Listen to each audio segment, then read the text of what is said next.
Hello guys, welcome to crack UPSC ना YouTube channel. और बताइए कैसे हैं आप सब। आई होप बढ़िया ही होंगे आप सब। तो दोस्तों, आज की इस वीडियो से मैं पॉलिटिकल साइंस के लेक्चर्स को स्टार्ट कर रहा हूं। अभी तक मैंने दोस्तों हिस्ट्री और ज्योग्राफी पे लेक्चर्स शुरू कर चुके हैं। आप उनके प्लेलिस्ट में जाके उनके वीडियोस को देख सकते हैं। बट इस वीडियो से मैं पॉलिटिकल साइंस को भी स्टार्ट कर रहा हूँ, जिसमें कि मैं पहले आपको इंडियन पॉलिटी और कॉन्स्टिट्यूशन बताना चाहूँगा। उसका मैं आपको सिर्फ बैकग्राउंड बताना चाहूँगा इस वीडियो में। पॉलिटिकल साइंस में हम सिर्फ ना ही इंडिया को कवर करेंगे दोस्तों, बाकी जो पूरी दुनिया की कॉन्स्टिट्यूशन है, मीन्स कि दोस्तों जो बड़ी कंट्रीज़ हैं, मेजर कंट्रीज़ जैसे अमेरिका, इंग्लैंड, चाइना, इन कंट्रीज़ के आपको कॉन्स्टिट्यूशन के बारे में भी आपको ज़रूर बताऊंगा, क्योंकि कहीं ना कहीं वो क्वेश्चंस हमारे एग्ज़ाम्स में पूछे जा सकते हैं। MPPSC लेवल या PSC लेवल में तो नहीं, लेकिन UPSC लेवल में वो क्वेश्चंस आ सकते हैं दोस्तों। और ये जो वीडियो है ये BA सेकेंड ईयर के स्टूडेंट्स या कॉलेज स्टूडेंट्स के लिए भी लाभदायक है दोस्तों। तो बिना किसी देरी के दोस्तों शुरू करते हैं।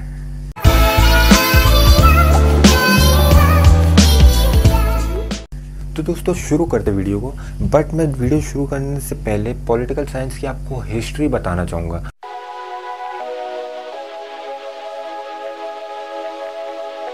अब देखिए, हिस्ट्री कुछ ऐसी है कि पॉलिटिकल साइंस वर्ड आया कहाँ से। तो देखिए, पॉलिटिकल साइंस वर्ड जो है वो पॉलिटिक्स से डिराइव्ड हुआ है, और जो पॉलिटिक्स है वो खुद एक ग्रीक वर्ड है दोस्तों, पुलिस, उससे डिराइव्ड हुआ है दोस्तों। अब आप ये मत सोचना कि पुलिस जो हमारे रक्षा करती है वो पुलिस नहीं। पुलिस का अर्थ यहाँ पर यह है दोस्तों, एक सिटी या स्टेट, कोई शहर या एक साम्राज्य या राज्य। पुलिस का मतलब ये होता है ग्रीक वर्ड में दोस्तों, ग्रीक जबान में अगर हम बात करें, यूनानी वर्ड बोलते हैं इसको हिंदी में, तो उसका मतलब शहर या राज्य कहलाता है दोस्तों। लेकिन जो पुलिस है वो और क्या कहला सकता है, एंशिएंट टाइम में अगर हम जाएं ग्रीस में, यूनान में एंशिएंट टाइम में जाए तो वहाँ पॉलिटिकल ऑर्गेनाइजेशन को भी पुलिस बोला जाता था दोस्तों। तो पुलिस से बना पॉलिटिक्स और पॉलिटिक्स से बना पॉलिटिकल साइंस। तो आई होप पॉलिटिकल साइंस तो आपने क्लियर समझ लिया होगा कि पॉलिटिकल साइंस किस वर्ड से बना है, मीन्स किस वर्ड से डिराइव्ड हुआ है, और वो वर्ड कौन से वर्ड से डिराइव्ड हुआ है। देखिए, एग्जाम्स में आपको Latin word, Arabic word, Greece word, ये सब आ सकते हैं ऑप्शन में। तो ग्रीस वर्ड से दोस्तों पॉलिटिक्स डिराइव्ड हुआ है, जो था पुलिस से। ओके, अब आगे चलते हैं हम दोस्तों। हम एरिस्टोटल की बात कर लेते हैं। आप में से बहुत से लोग एरिस्टोटल के बारे में जानते होंगे, लेकिन जो लोग नहीं जानते, मैं उनके बारे में थोड़ी सी बात आपको बता दूं। तो वेस्टर्न कंट्रीज जो है उधर की पॉलिटिकल साइंस के फादर एरिस्टोटल को माना जाता है दोस्तों। अब अगर हम इंडिया की बात करें तो इंडिया में फादर तो नहीं बोलेंगे, लेकिन मनु जो है, आपने मनु का नाम सुना होगा, नहीं सुना तो अब जान लीजिए। मनुस्मृति बुक तो आपने ज़रूर सुनी होगी।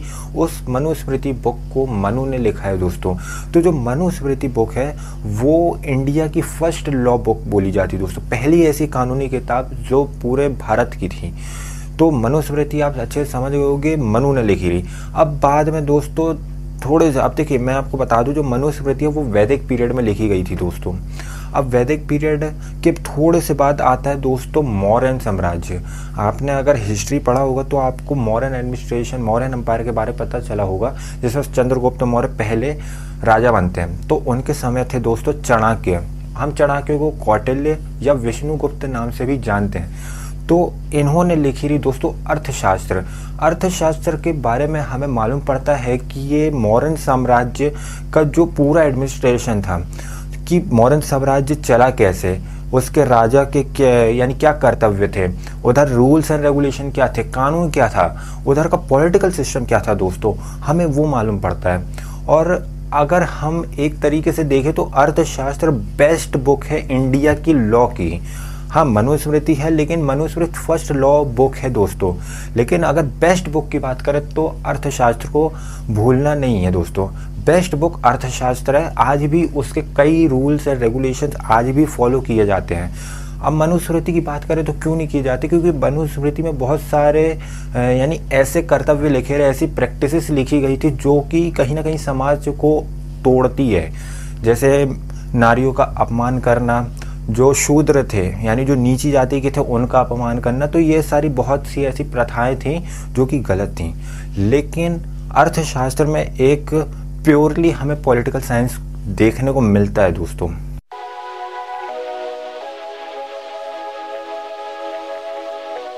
तो दोस्तों अभी तक तो हमने हिस्ट्री देख ली पॉलिटिकल साइंस की। अब हम करंट में आते हैं कि अब पॉलिटिकल साइंस इंडिया में क्या सीन है इसका। तो देखिए इंडिया क्या है, पता है आप में से किसी को? चलिए नहीं पता, मैं आपको बताता हूँ। इंडिया दोस्तों, अगर इंडिया की डेफिनेशन देखें तो India is the union of states. अब देखिए अगर मैं आसान भाषा में आपको समझाऊँ तो यूनियन का मतलब क्या होता है? संगठन, और स्टेट्स मतलब राज्य, यानी बहुत सारे राज्यों को मिला के एक ग्रुप बना यानी एक यूनियन बना, तो वो दोस्तों कहलाता है इंडिया, भारत हमारा। तो ये तो बहुत आसान डेफिनेशन थी। अब हमारे इंडिया के फीचर्स क्या हैं दोस्तों? तो देखिए हमारा इंडिया सोशलिस्ट है, सेकुलर है, सोवरेन है, डेमोक्रेटिक है, रिपब्लिक है दोस्तों हमारा इंडिया। अब आप देख सकते हैं कि इतने सारे फीचर्स हमारे इंडिया के पास हैं, और साथ ही साथ दोस्तों पार्लियामेंट्री फॉर्म ऑफ गवर्नमेंट है। प्रेसिडेंशियल नहीं दोस्तों, प्रेसिडेंशियल चलती है अमेरिका में, अपने यहाँ चलती पार्लियामेंट्री। और कहीं ना कहीं parliamentary form of government presidential form of government से कई गुना बेहतर रहती है, क्योंकि प्रेसिडेंशियल गवर्नमेंट में कहीं ना कहीं डिक्टेटरशिप की भावना जागरूक होने लगती है, क्योंकि उसमें सिर्फ एक व्यक्ति के पास पूरा पावर आ जाता है, जो है राष्ट्रपति, प्रेसिडेंट। लेकिन पार्लियामेंट्री में सब में पावर डिस्ट्रीब्यूट है, चाहे यूनियन गवर्नमेंट हो, चाहे सेंट्रल गवर्नमेंट हो, चाहे स्टेट गवर्नमेंट हो, चाहे डिस्ट्रिक्ट लोकल गवर्नमेंट हो, इनमें पावर डिस्ट्रीब्यूट रहती है और किसी एक व्यक्ति के हाथ में पूरी पावर नहीं रहती है। तो प्रेसिडेंशियल फॉर्म ऑफ गवर्नमेंट बहुत बेस्ट है मेरे हिसाब से दोस्तों।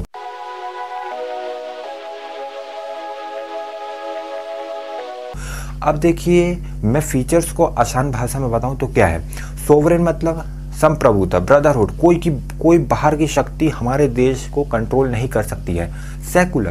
सेकुलर का मतलब है दोस्तों कि हमारा देश धर्मनिरपेक्षता है, मतलब हमारे देश का कोई एक धर्म नहीं है। जैसे अगर हम पाकिस्तान मुल्क की बात करें तो उधर का इस्लाम धर्म जो धर्म है वो राष्ट्रीय धर्म है। नेपाल की बात करें तो नेपाल हिंदू किंगडम है। लेकिन इंडिया सेकुलर है दोस्तों। इंडिया किसी धर्म या नीची जाति ये सब को नहीं मानता, हमारे इधर सब धर्म के लोग अलाउ हैं। अब आता है डेमोक्रेटिक मतलब हमारा देश लोकतांत्रिक है दोस्तों। हमारे यहाँ जो सरकार चुनी जाती है वो हमारे द्वारा चुनी जाती है, हमारे लिए चुनी जाती है दोस्तों। फिर आता है हमारा सोशलिस्ट। अब सोशलिस्ट का मतलब है दोस्तों समाजवाद, समाज के हित के लिए कार्य करना हमारे देश की सरकार का कार्य है दोस्तों, समाज के लिए अच्छा कार्य करना। अब आता है दोस्तों आखिर में रिपब्लिक मतलब गणतंत्र, मतलब हमारे देश का खुद का संविधान है। अब दोस्तों रिपब्लिक की बात हो गई है तो आपको बता दूं कि हमारा जो संविधान है उसको बनने में 2 साल 11 महीने और 12-13 दिन कुछ लग गए थे। और हमारा जो संविधान है दोस्तों वो बनकर तैयार हो गया 26 नवंबर 1949 को। लेकिन हमारा जो संविधान है दोस्तों वो 26 जनवरी 1950 को क्यों लागू हुआ पूरे देश भर में? तो उसके पीछे का सबसे बड़ा कारण है दोस्तों लाहौर समिट या लाहौर सेशन बोल सकते हैं, जो कि 1930 में किया गया था लाहौर में। पंडित जवाहरलाल नेहरू उस समय उपस्थित थे उस जगह में। तो उधर ये बात उठी थी कि हम पूर्ण स्वराज की मांग करेंगे, और वो डेट निकली थी दोस्तों 26 जनवरी की। तो उस 26 जनवरी 1930 को याद करते हुए 26 जनवरी 1950 को ये डेट फिक्स की गई कि हम अपना जो संविधान है पूरे देश भर में लागू इस तारीख को करेंगे।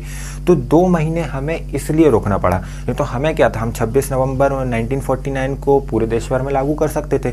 लेकिन नहीं, हमने उस तारीख का सम्मान करते हुए, उस तारीख को याद करते हुए 2 महीने रुक गए, और वही तारीख को हमने पूरे देश भर में संविधान को लागू किया। अब देखिए दोस्तों मैंने आपको पार्लियामेंट्री फॉर्म ऑफ गवर्नमेंट बताया था, लेकिन हमारे यहाँ पार्लियामेंट्री फॉर्म ऑफ गवर्नमेंट है फेडरल स्ट्रक्चर के साथ। देखिए parliamentary form of government England में भी है, लेकिन इंग्लैंड में फेडरल स्ट्रक्चर नहीं है, वहाँ यूनिटरी पॉलिटिकल सिस्टम चलता है। मतलब से उधर यूनियन गवर्नमेंट है, सेंट्रल गवर्नमेंट है, ना ही स्टेट गवर्नमेंट है, ना ही लोकल गवर्नमेंट है। लेकिन हमारे फेडरल स्ट्रक्चर चलता है, जिसको 3 टायर सिस्टम भी बोला जाता है, कि पहले सेंट्रल गवर्नमेंट, फिर स्टेट गवर्नमेंट, फिर लोकल गवर्नमेंट। 3 में हमारी जो सरकार है वो बटी हुई है।